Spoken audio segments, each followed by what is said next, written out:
जय जगन्नाथ सांग मैंने मंजारे आपण मैंने विभिन्न प्रकार आइटम कर खाई राई हो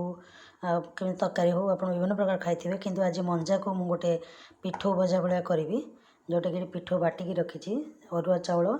जीरा अदा रसुण कंचा लंका सब बटा होती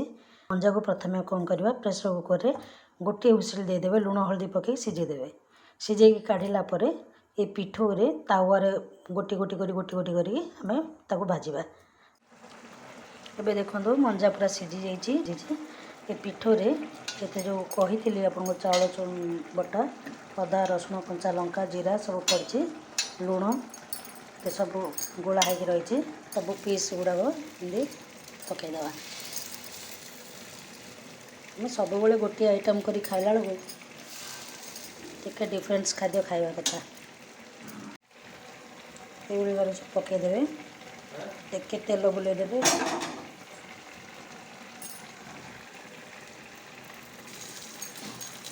टे तेल बुलेदेवे गोटी गोटी कर गोटी गोटी कर पलटईदेवा देखु मंजा पिठो भजाटा के सुंदर लगुच आपण मैंने निश्चित भाव घरे ट्राए करेंगे